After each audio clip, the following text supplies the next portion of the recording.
আলহামদুলিল্লাহি রাব্বিল আলামিন ওয়া সালাতু ওয়াস সালামু আলা সাইয়্যিদিল আমবিয়া ওয়াল মুরসালিন ওয়া আলা আলিহি ওয়া আসহাবিহি আজমাইন সুম্মা মাবদাকির রাব্বি জিদনি ইলমা রাব্বি ইয়াসসির ওয়া লা তু'আসসির ওয়া তাম্মিম বিল খাইর ক্বালা রাব্বি ইশরাহ লি সাদরি ওয়া ইয়াসসির লি আমরি ওয়াহলুল উকদাতাম মিন লিসানি ইয়াফকাহু কওলি আমিন ইয়া রাব্বুল আলামিন। আসসালামু আলাইকুম ওয়া রাহমাতুল্লাহি ওয়া বারাকাতুহু। মানুহে আল্লাহ সম্পৰ্কে আৰু আল্লাহৰ নিজাম সম্পৰ্কে বহুতো আপত্তিসূচক কথা আৰু প্ৰশ্ন কৰা দেখা যায়। মানুহে আল্লাহ সম্পৰ্কে বহুতো আপত্তিসূচক কথা কোৱা দেখা যায় আৰু প্ৰশ্ন কৰা দেখা যায়, আৰু দিনৰ ক্ষেত্ৰতো অৱহেলা হোৱা দেখা যায়। প্ৰশ্নবিলাকৰ মাজত এইটো কথা স্পষ্টভাৱে ফুটি উঠা দেখা যায় যে কি আল্লাহৰ সিদ্ধান্তবিলাকত মানুহৰ বহুতো আপত্তি আছে। এইটো কথা স্পষ্টভাৱে ফুটি উঠে। আল্লাহৰ সিদ্ধান্তবিলাকত মানুহৰ বহুতো আপত্তি আছে। কেনেকুৱা আপত্তি, কেনেকুৱা প্ৰশ্ন যে আল্লাহে এইটো কিয় কৰিব লাগে, আল্লাহে সেইটো কিয় কৰিব লাগে, আল্লাহে কিয় এনেকুৱা কৰি থৈছে, আল্লাহে কিয় তেনেকুৱা কৰি থৈছে। আমিতো আল্লাহৰ চব কথা মানিব নোৱাৰোঁ। আমিও এখন সমাজত জীয়াই আছোঁ, গতিকে সমাজৰ লগত মিলি চলিব লগা হৈ আছে। আল্লাহে ক'লে বুলিয়ে যে আমি চব কথা মানিব পাৰিম তেনেকুৱাতো নহয়, ইত্যাদি ইত্যাদি আপত্তি আৰু প্ৰশ্ন দেখা যায়। আৰু কাৰোবাৰ যদি প্ৰশ্ন বা আপত্তি নাইও, শেষ হৈছে, তথাপিতো কি তেওঁ পূৰাপূৰি ইছলাম প্ৰেক্টিছ কৰিব পৰা নাই, পূৰাপূৰি ইছলাম মানি চলিব পৰা নাই, পূৰাপূৰি ইছলাম মোতাবিক চলিব পৰা নাই। তো কাৰণটো কি? এইটো বহুত ডাঙৰ কাৰণ। এনেকুৱা প্ৰশ্ন, এইবিলাক প্ৰশ্নৰ সন্মুখীন হৈছোঁ আৰু এইবিলাক প্ৰশ্নৰ উত্তৰ দিবলৈ গৈ কেতিয়াবা ৰৈ দিব লগা হৈছে। কাৰণটো কি? যে আমি ইয়াৰ ভিতৰলৈ নাজানো, বহুত দূৰলৈ এইবিলাক কথাবিলাক নাজানো আৰু জানিবও বিচৰা নাই। মোৰো নিজৰ এইবিলাক প্ৰশ্ন আছিল। তো এই প্ৰশ্নবিলাকৰ উত্তৰ অনুসন্ধান কৰা আৰম্ভ কৰি দিলোঁ। কাৰণ এটা কথা গম পাওঁ যে আল্লাহ হক হয়, কোৰআন হক হয়। তো মোৰ মনত উদয় হোৱা কথাখিনি, মোৰ মনত উদয় হোৱা প্ৰশ্নখিনি, আপত্তিখিনি নিশ্চয় ক'ৰবাত নহয় ক'ৰবাত ইয়াৰ সমাধান আল্লাহ পাকে ৰাখি থৈছে। তো অনুসন্ধান কৰা ষ্টাৰ্ট কৰিলোঁ আৰু আৰম্ভ কৰিলোঁ কোৰআন শৰীফৰ পৰাই। কোৰআন শৰীফ শিকা আৰু কোৰআন শৰীফ বুজাৰ চেষ্টা কৰিলোঁ। লকডাউনৰ সময়ত 2019ৰ কথা, তেতিয়া মই আৰবী গ্ৰামাৰ শিকিলোঁ, আৰবী গ্ৰামাৰ আৰম্ভ কৰি দিলোঁ শিকা। কোৰআন শৰীফ শিকা আৰম্ভ কৰি দিলোঁ, বুজাৰ চেষ্টা কৰিলোঁ, বুজাৰ আৰম্ভ কৰি দিলোঁ। আৰু কোৰআন শৰীফ পঢ়ি বুজি দেখিলোঁ যে কি কোৰআন শৰীফখন মহাসাগৰ। কোৰআন শৰীফখন মহাসাগৰ। স্বয়ং কোৰআন শৰীফে নিজক মহাসাগৰৰ লগত তুলনা কৰিছে। কোৰআনে কৈ আছে নিজে যে কি তোমালোকে সাগৰো যদি লৈ আহা আৰু ইয়াক যদি চিয়াঁহী বনোৱা, তো আৰু যদি লিখা আৰম্ভ কৰি দিয়া যে কি সাগৰ শেষ হৈ যাব, তথাপিতো কোৰআন সম্পৰ্কে লিখি শেষ কৰিব নোৱাৰিবা। আৰু কৈ আছে যে কি এনেকুৱা অনুৰূপ আৰু বহুতো সাগৰ লৈ আহা, এটা দুটা নহয়, বহুতো সাগৰ লৈ আহিব দিছে, আনি কেনে লিখাৰ কথা কৈছে। আৰু কৈছে যে চিয়াঁহী শেষ হৈ যাব, সাগৰ শেষ হৈ যাব। তো এই কোৰআনৰ গভীৰতাৰ সম্পৰ্কে, কোৰআনৰ আলোচনাৰ কথা, কোৰআনৰ কথা সম্পৰ্কে আলোচনা কৰা, লিখা শেষ নহ'ব। ইমান ইমান গভীৰ কিতাপ, ইমান গভীৰ কথা আমি শুনি আহিছোঁ মানুহৰ মুখত, বহুত আলিমী দিনৰ মুখত শুনি আহিছোঁ এইটো কথা। তো কথাটো হ'ল যে কোৰআনৰ যিটো সোৱাদ, যিটো টেষ্ট, যিটো মজা আৰু কোৰআনে যিটো এটা বেলেঞ্চ মেইনটেইন কৰি চলিছে, আৰু কোৰআনৰ যিটো ইনচানৰ লগত কমিউনিকেশ্যন কৰাৰ যিটো ষ্টাইলত আল্লাহ পাকে কথাবিলাক কৈছে, যিটো বালাগাত ইউজ কৰিছে আল্লাহ পাকে, আৰু কোৰআনৰ যিটো ডিপনেছ, ইয়াৰ যিটো গভীৰতা, বাপৰে, এইটো আপোনাৰ মোৰ চিন্তাৰ, আপোনাৰ মোৰ মানে ভাৱনাৰ, কল্পনাৰ অতীত, আপোনাৰ মোৰ কল্পনাৰ অতীত। আপুনি মই ভাবি শেষ কৰিব নোৱাৰোঁ, এইটো ইনচানৰ ভাবাৰ বাহিৰত, আউট অফ ইমাজিনেশ্যন। তো কোৰআন শৰীফ পঢ়ি আছোঁ, বুজি আছোঁ, আৰু যিখিনি বুজিছোঁ ইনশাল্লাহ সেইখিনি মই আপোনালোকৰ ওচৰত পেছ কৰাৰ কাৰণে চেষ্টা কৰিম। আল্লাহ পাকে যাতে মোক মোৰ কথাত যাতে বাজাহাত দান কৰে, যাতে মই আপোনালোকৰ হৃদয়লৈ মোৰ কথাখিনি পहुচাব পাৰোঁ। তো কথাটো হ'ল যে, প্ৰথম কথাটো হ'ল যে কি কোৰআন শৰীফৰ আয়াতবোৰে আমাক কিবা এটা ক'ব বিচাৰি আছে। কোৰআন শৰীফৰ আয়াতবোৰে আমাক কিবা এটা ক'ব বিচাৰি আছে। যদিও আমি কোৰআন শৰীফ পঢ়িব জানো বা নাজানিলেও কিছুমান সূৰা আমাৰ মুখস্থ আছে, কিছুমান দোৱা মুখস্থ আছে কোৰআন শৰীফৰ, আৰু সেইবিলাক আমি কি নামাজৰ মাজত পঢ়ি থাকোঁ। আৰু এইবিলাকৰ তাফসীৰ, আচলতে তাফসীৰ বুলি ক'ব নোৱাৰি, তৰ্জুমাখিনি বা অৰ্থখিনি যদিও আমি জানো, কিন্তু ইয়াৰ গভীৰতা বহুত বেছি। বহুতো তাফসীৰৰ কিতাপ ওলাই গ'ল, যদিও আৰবীৰ পৰা অসমীয়া, আৰবীৰ পৰা হিন্দী, আৰবীৰ পৰা ইংলিছ, আৰবীৰ পৰা উৰ্দু, বিভিন্ন তাফসীৰৰ কিতাপ ওলাল, আৰবীৰ পৰা আৰবী, বিভিন্ন তাফসীৰৰ কিতাপ ওলাইছে। যদিও ইয়াৰ যিটো আচল, যিটো মানে কোৰআনৰ যিটো খুবচুৰতি, যিটো বিউটিনেছ, তাৰমানে কি কথা দুটা আছে ইয়াতে। কোৰআনৰ আয়াতবোৰে আমাক কিবা এটা ক'ব বিচাৰি আছে, সেইটো আমি একচেপ্ট কৰিব লাগিব, সেইটো আমি মানি ল'ব লাগিব। আৰু দুই নম্বৰ কথা, যিটো কোৰআনৰ আয়াতৰ যিটো পেটাৰ্ণ, যিটো ষ্টাইলত, যিটো ডিজাইনত আল্লাহ পাকে কোৰআনখন সজাইছে, সেইখিনি আমি এপ্ৰিচিয়েট কৰিব লাগিব। ইয়াত এটা খুবচুৰতি এটা আছে, এটা বিউটিনেছ আছে, সেই বিউটিনেছখিনি আমি এপ্ৰিচিয়েট কৰিব লাগিব। তেতিয়া আমাৰ ইমানত ইম্পেক্ট পৰিব। কোৰআন পঢ়া, কোৰআন শুনা, কোৰআন বুজা, এইটো ইমানত প্ৰভাৱ পেলায়। গতিকে ইয়াৰ খুবচুৰতিখিনিও আমি এপ্ৰিচিয়েট কৰিব লাগিব, আৰু ইয়াৰ আয়াতৰ বাৰ্তাখিনিও, আয়াতে দিব খোজা মেছেজখিনিও আমি একচেপ্ট কৰিব লাগিব। তাৰ কাৰণে আমি আৰবী বুজিব লাগিব। কিন্তু আৰবী আমি শিকিব লাগে সকলোৱে, আৰবী আমি সকলোৱে শিকাৰ চেষ্টা কৰিব লাগে। কাৰণ আৰবী অকল এটা ভাষা নহয়, আৰবী হৈছে ইছলামৰ এটা পাৰ্ট, ইছলামৰ এটা হিস্সা।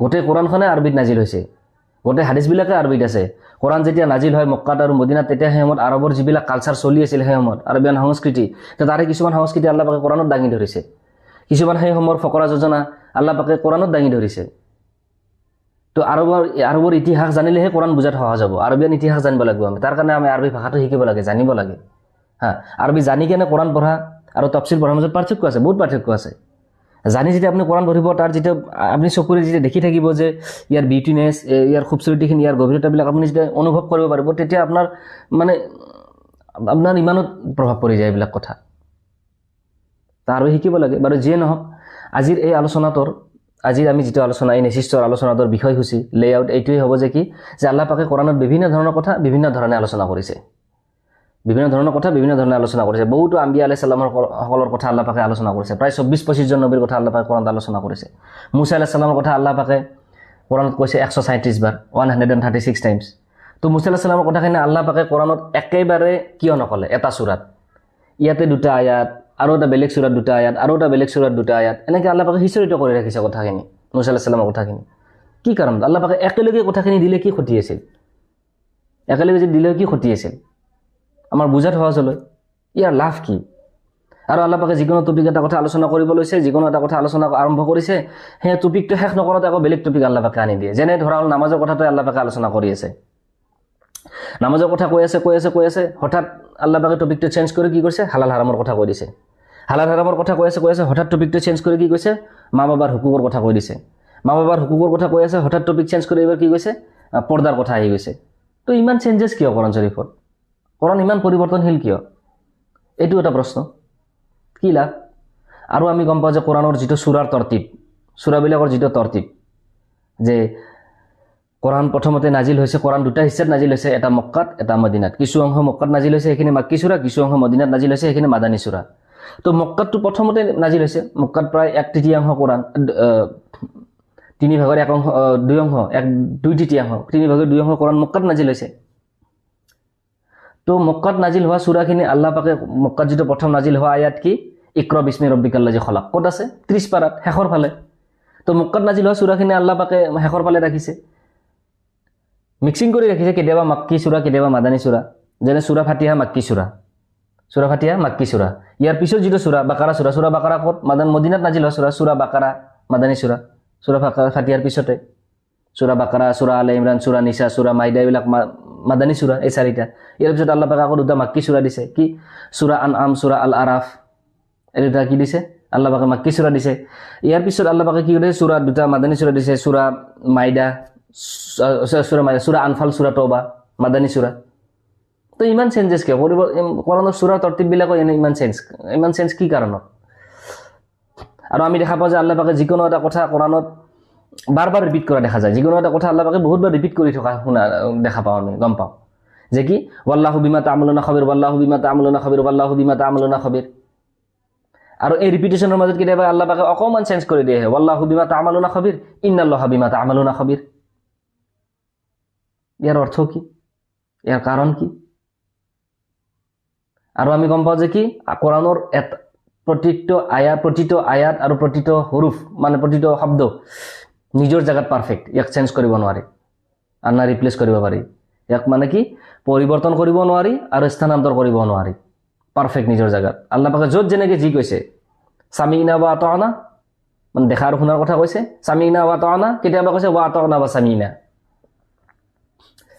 ইয়াৰ অৰ্থটো কি আল্লাহ পাকে চেঞ্জ কিয় কৰি দিলে আৰু চেঞ্জ কৰাত কি ক'ব বিচাৰিছে কি আছে ইয়াতে এই চেঞ্জিং খিনিত আল্লাহ পাকে এনে চেঞ্জ কৰা নাই আমি যেতিয়া শুনিম ইয়াৰ যেতিয়া ভিতৰত যাম আপোনাৰ মানে হিলি যাব সব দিমাগ মানে আপোনাৰ কমৰ ভাষা নাই মানে আপোনাৰ ইমানত ইম্পেক্ট পৰে আপোনাৰ ব্ৰেইনত ইম্পেক্ট পৰে আপুনি ভাবিব বাধ্য হৈ যায় মই ধৰক আমি কথা পাতি থাকো কেতিয়াবা যে দিন ৰাতি মেহনত কৰি আছো দিন ৰাতি আমি কৈ থাকো আৰু তাৰ মাজতে কিছুমানে কয় ৰাতি দিন কষ্ট কৰিছো ৰাতি দিন মেহনত কৰি আছো মিনিংটো একে হৈ থাকে তাত দিন ৰাতি দিন এই দুটাৰ কোনো দিন ৰাতি বুলি ক'লে যিটো ৰাতি দিন বুলি ক'লে আমি সেইটোৱে বুজো কিন্তু কোৰাণত কৈ আছে সামিনা বা তানা সামিনা এনেকুৱা বহুত শব্দ আছে আল্লাহ পাকে মানে অলপ ফ্লিপ কৰি দিয়ে চেঞ্জ কৰি দিয়ে তো এই চেঞ্জেছ কি কাৰণত কি বুজাব বিচাৰিছে আল্লাহ পাকে তেতিয়া মানে কোৰাণৰ আয়াতবিলাকত আৰু কোৰাণৰ শব্দবিলাকত আল্লাহ পাকে হীৰা মুকুতাৰে অলংকৃত কৰি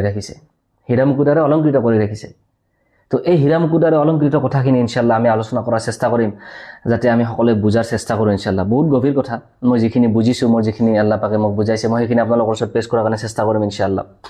আল্লাহ পাকে মোৰ শব্দত, মোৰ বাক্যত বাজাহাত দান কৰক, যাতে মই আপোনালোকৰ হৃদয়লৈ মোৰ কথাখিনি পहुঁচাব পাৰোঁ ইনশাল্লাহ, আমি সকলোৱে যাতে বুজোঁ। ওয়া আখিৰ দাৱানা আলহামদুলিল্লাহি ৰাব্বিল আলামিন। বাৰাকাল্লাহু লানা ওয়া লাকুম।